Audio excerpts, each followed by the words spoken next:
నమస్కారం. ఈరోజు మనం ప్రాచీన భారతదేశంలోకి, ముఖ్యంగా నాళందా నగరంలోకి ప్రయాణిద్దాం. మన దగ్గరున్న సోర్స్ కేవట్టా సుత్తం ప్రకారం అక్కడ గౌతమ బుద్ధుడికి, కేవట్టా అనే ఒక సంపన్న గృహస్థుకి మధ్య జరిగిన ఒక సంభాషణను లోతుగా చర్చిద్దాం. ఈ కథ చాలా ఆసక్తికరంగా మొదలవుతుంది. కేవట్టా బుద్ధుడి దగ్గరకు వచ్చి ఒక ఆ, ఒక అద్భుతమైన ఐడియా ఇస్తాడు. అవును. ప్రభూ, మీ శిష్యులైన భిక్షువులు చాలా శక్తిమంతులు. వారి చేత కొన్ని మహిమలు ప్రదర్శింపజేయండి. అప్పుడు నాళందా ప్రజలందరికీ మీ పట్ల, మీ ధర్మం పట్ల విపరీతమైన నమ్మకం కలుగుతుంది అని. నిజం చెప్పానంటే ఇదొక అద్భుతమైన మార్కెటింగ్ స్ట్రాటజీలా అనిపిస్తుంది కదా. ఖచ్చితంగా. ఈ రోజుల్లో మనం చూసే వైరల్ మార్కెటింగ్ లాంటి ఆలోచన అది. ఒక అద్భుతం చేసి అందరి దృష్టిని లాగాలి, ఫాలోవర్లను పెంచుకోవాలి. కేవట్ట ఉద్దేశం చెడ్డది కాకపోవచ్చు. అవును, ఎక్కువ మందిని ధర్మం వైపు ఆకర్షించాలనే సదుద్దేశమే. కాని ఇక్కడే కథ ఊహించని మలుపు తీసుకుంటుంది. బుద్ధుడు ఈ ప్రతిపాదనను చాలా సున్నితంగా కాని చాలా నిక్కచ్చిగా తిరస్కరిస్తారు. నాకు అక్కడే అర్థం కాలేదు. అదొక మంచి ప్రపోజల్ గదా, అవును. అందరి మంచి కోసమే కదా. మరి అలాంటప్పుడు బుద్ధుడు ఎందుకు అంత కఠినంగా వద్దు అన్నారు? అందులో మనకు తెలియని లోతేదో ఉంది. మీరడిగిన ప్రశ్న చాలా కీలకమైనది. ఎందుకంటే ఒక చిన్న అద్భుతం చూస్తేనే కదా సామాన్యుడికి నమ్మకం కుదిరేది. ఆ నమ్మకంతో వచ్చి ఆ తర్వాత లోతైన విషయాలు నేర్చుకోవచ్చు కదా. కరెక్ట్. కాని బుద్ధుడి సమాధానం కూడా సరిగ్గా ఇదే పాయింట్ చుట్టూ తిరుగుతోంది. ఆయన దృష్టిలో అద్భుతాలు అవి తాత్కాలిక ఆశ్చర్యాన్ని మాత్రమే కలిగిస్తాయి. తాత్కాలికమా? అవును. ప్రజలు ఆ అద్భుతాన్ని చూసి ఆకర్షితులవుతారే కాని దాని వెనుక ఉన్న ధర్మాన్ని కాదు. సరిగ్గా అదే. వాళ్ళు ఆ భిక్షువుకు అభిమానులుగా మారతారే తప్ప సత్యానికి శిష్యులుగా మారలేరు. ఓకే ఓకే, అర్థమవుతోంది. అంటే ఇదొక మ్యాజిక్ షో చూసిన అనుభవంలా మిగిలిపోతుందంటారు. ఖచ్చితంగా. ఆ మ్యాజిక్ ట్రిక్ ఎలా చేశారో తెలుసుకోవాలని ఉంటుంది తప్ప జీవితాన్ని ఎలా మార్చుకోవాలనే ఆలోచన రాదు. సరిగ్గా అదే బుద్ధుడు కేవట్టాతో చాలా స్పష్టంగా అంటారు. కేవట్టా, నేను నా భిక్షువులకు శిక్షణ ఇచ్చేది గారడీలు లేదా అద్భుతాలు ప్రదర్శించడానికి కాదు. వారి శిక్షణ యొక్క ఏకైక లక్ష్యం భవచక్రం నుండి బయటపడటం. భవచక్రం అంటే జనన మరణాల చక్రం. అవును. అదొక ఒక కాస్మిక్ రన్నింగ్ మెషీన్ లాంటిది. మనం ఎంత పరిగెత్తినా అదే చోట ఉంటాం. అలసిపోతామే తప్ప గమ్యాన్ని చేరలేం. వావ్, ఆ ఎనాలజీ బావుంది. పుడుతూ చనిపోతూ అవే కోరికలు, అవే బాధలతో అదే చక్రంలో తిరుగుతూ ఉంటాం. నిర్వాణం లేదా మోక్షం అంటే ఆ మిషన్ స్విచ్ ఆఫ్ చేయడం. అంటే భిక్షువుల శిక్షణ ఆ రన్నింగ్ మెషీన్ మీద ఉండి విన్యాసాలు చేయడం నేర్చుకోవడం కాదు. కాదు. అసలు ఆ మెషీన్ నుండి ఎలా దిగిపోవాలో నేర్చుకోవడం అన్నమాట. ఖచ్చితంగా. ఆ శిక్షణ మొత్తం వారి మనస్సును నియంత్రించుకోవడం మీద, వారిలోని ఆశ, ద్వేషం, అజ్ఞానం వంటి వాటిని జయించడంపైనే ఉంటుంది. ఈ అంతర్గత పరివర్తన ద్వారా వాళ్ళు అర్హత్ స్థితికి చేరుకుంటారు. అంటే సంపూర్ణ జ్ఞానోదయం పొందిన వ్యక్తిగా మారతారు. అవును. అది లోపల జరిగే ఒక గొప్ప పరిణామం. దాన్ని నిరూపించుకోవడానికి బయట అద్భుతాలు చేయాల్సిన అవసరం లేదని బుద్ధుడు ఉద్దేశ్యం. ఈ విషయాన్ని కేవటాకు ఇంకా బాగా అర్థమయ్యేలా చెప్పడానికి బుద్ధుడు ఒక కథ చెప్పాడు. మన సోర్సెస్లో ఈ కథ చాలా వివరంగా ఉంది. అవును. అదొక ఫిలసాఫికల్ అడ్వెంచర్లా ఉంటుంది. ఒక భిక్షువుకి వచ్చిన ఒక పెద్ద సందేహం చుట్టూ ఈ కథ తిరుగుతుంది. ఆ భిక్షువ ప్రశ్న చాలా ప్రాథమికమైనది కాని చాలా లోతైనది. అదేంటి? ఈ పంచభూతాలు అంటే పృథ్వీ, జలం, అగ్ని, వాయువు, ఆకాశం ఎక్కడికి వెళ్తే పూర్తిగా ఎటువంటి ఆనవాళ్లు లేకుండా నశించిపోతాయి. అంటే ఈ భౌతిక ప్రపంచం యొక్క అంతిమ అంచు ఎక్కడ ఉంది, దాని తర్వాత ఏముంటుంది అని. సరిగ్గా.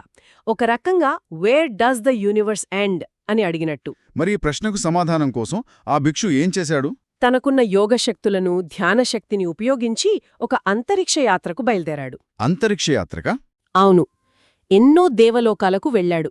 ప్రతి లోకంలోనూ దేవతలను ఇదే ప్రశ్న అడిగాడు. కాని ఎక్కడా అతనికి సరైన సమాధానం దొరకలేదు. ఎవ్వరూ చెప్పలేదా? లేదు. వాళ్ళంతా మాకు తెలీదు, మాకంటే పైలోకంలో ఉన్నవారిని అడుగు అని ఒకరిమీద ఒకరు నెట్టేశారు. ఆహా, భిక్షువు పట్టుదలను మెచ్చుకోవాలి. అలా వెళ్తూ వెళ్తూ అతను చివరికి ఎక్కడికి చేరుకున్నాడు? అలా ప్రయాణిస్తూ అతను సృష్టిలోనే అత్యున్నతమైన దేవలోకానికి చేరుకున్నాడు. అక్కడ అత్యంత శక్తివంతమైన, జ్ఞానులుగా భావించబడే దేవతలను కలిశాడు. అక్కడైనా సమాధానం దొరికిందా? అక్కడే అసలు ట్విస్ట్. ఒక్క నిమిషం, నేను ఊహిస్తున్నాను. వాళ్లకి కూడా సమాధానం తెలియలేదా? తెలియలేదు. పైగా ఆ దేవతలు ఆ భిక్షువుతో చాలా వినయంగా, "ఓ భిక్షువు, నువ్వు తప్పు చేశావు" అన్నారు. తప్పు చేశాడా? అవను. ఈ ప్రశ్న అడగటానికి నీ గురువైన బుద్ధుడిని వదిలి ఇక్కడిదాకా వచ్చావు.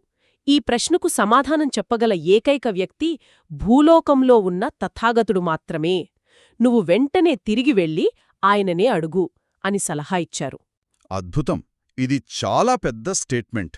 నిజమే. అంటే ఎన్ని అతీంద్రియ శక్తులున్నా, ఎన్ని లోకాలు తిరిగినా, ఎంతటి దేవతలను కలిసినా దొరకని సమాధానం ఉంటుందని బుద్ధుడు చెప్తున్నారన్నమాట. ఖచ్చితంగా. సమాధానం ఎక్కడో బయట ఆకాశంలో లేదు, అది మన దగ్గరే, సరైన గురువు దగ్గరే దొరుకుతుందని పరోక్షంగా సూచిస్తున్నారు. ఖచ్చితంగా.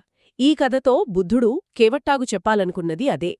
బాహ్య ప్రయాణాల కన్నా అంతర్గత అన్వేషణ ముఖ్యమని. సరే, ఆ భిక్షువు తిరిగి బుద్ధుని వద్దకు వచ్చాడు. తన కాస్మిక్ జర్నీ గురించి అంతా చెప్పి మళ్ళీ అదే ప్రశ్న అడిగాడు. అప్పుడు బుద్ధుడు ఏం సమాధానం చెప్పారు? అప్పుడు బుద్ధుడు చేసిన పని ఇంకా అద్భుతమైనది. ఆయన వెంటనే సమాధానం చెప్పలేదు. చెప్పలేదా? లేదు. ముందు, "ఓ భిక్షువు, నీ ప్రశ్నలోనే లోపముంది. నువ్వు తప్పు ప్రశ్న అడుగుతున్నావు" అన్నారు. ప్రశ్నలోనే లోపముందా? అవును. ఇదొక గురువు చేయగల గొప్ప పని. కేవలం సమాధానం చెప్పడం కాదు, అసలు సరైన ప్రశ్న అడగడం ఎలాగో నేర్పించడం. నిజమే. ఒక సమస్యకు సరైన పరిష్కారం కావాలంటే ముందు ఆ సమస్యను సరిగ్గా అర్థం చేసుకోవాలి. మరి ఆ భిక్షువు అడిగిన ప్రశ్నలో లోపమేంటి? బుద్ధుడు ఇలా వివరించారు. పంచభూతాలు ఎక్కడ అంతమవుతాయి అనేది భౌతిక ప్రపంచానికి సంబంధించిన ప్రశ్న. అవును. కాని మన దుఃఖానికి, మన బంధానికి కారణం బయటి ప్రపంచం కాదు, మన లోపలి ప్రపంచం. ఓ! అందుకే అసలైన ప్రశ్న ఇది. నామము మరియు రూపం ఎక్కడ పూర్తిగా, ఎటువంటి ఆనవాళ్లు లేకుండా నిరోధించబడతాయి? నామ, రూపం. మళ్ళీ ఆ పదం వచ్చింది. అంటే మనస్సు మరియు శరీరం? సాధారణంగా అలా అనువదిస్తారు. కాని అది అంతకంటే లోతైనది. ఎలా? ఒక రకంగా మన నేను అనే భావనను సృష్టించే సాఫ్ట్వేర్ నామం మరియు హార్డ్వేర్ రూపం లాంటిదా? ఆ అనాలజీ పరిపూర్ణమైనది. రూపమంటే కేవలం శరీరం కాదు, మన ఇంద్రియాల ద్వారా మనం గ్రహించే మొత్తం భౌతిక ప్రపంచం. అది మన హార్డ్వేర్. మరి నామం? నామం అంటే కేవలం మనస్సు కాదు, అది మన సాఫ్ట్వేర్.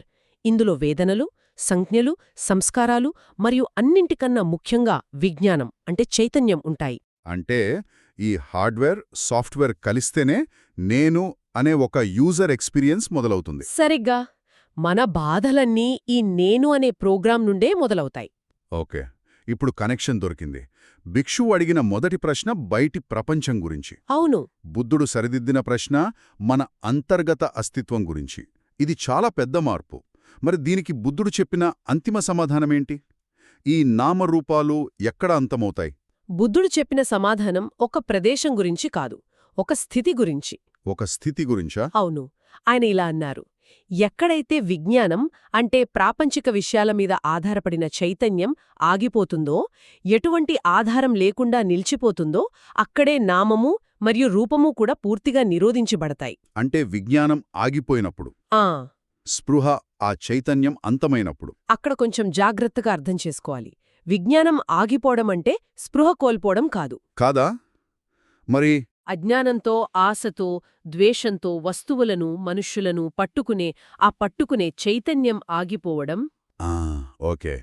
ఆ సాఫ్ట్వేర్ అనవసరమైన ప్రోగ్రామ్స్ రన్ చేయడం ఆపేసినప్పుడు దానికి ఆధారమైన మొత్తం నామరూప నిర్మాణం అంటే నేను అనే అనుభవం శాశ్వతంగా ఆగిపోతుంది. అంటే పునర్జన్మకు కారణమయ్యే ఆ ప్రవాహం ఆగిపోతుంది. అవును. అదే దుఃఖ విముక్తి, అదే నిర్వాణం. అద్భుతం. అంటే ఈ మొత్తం కథ, ఈ ప్రయాణం, ఈ ప్రశ్నలు ఇవన్నీ కేవట్టాకు చెప్పేందుకు. అవును. నిజమైన జ్ఞానమంటే ఆకాశంలో ఎగరడం కాదు, నీటిపై నడవడం కాదు.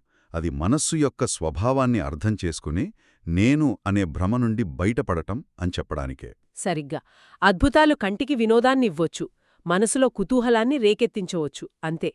కాని స్వీయ అవగాహన అంటే తన మనసును తాను అర్థం చేసుకోవడం మాత్రమే శాశ్వతమైన శాంతినిస్తుంది. ధర్మం యొక్క లక్ష్యం ప్రజలను ఆశ్చర్యపరచడం కాదు, వారికి శాంతిని అందించడం. ఖచ్చితంగా. ఈ మొత్తం చర్చ మన ఆధునిక జీవితానికి కూడా చాలా దగ్గరగా ఉండనిపిస్తోంది. నిజమే.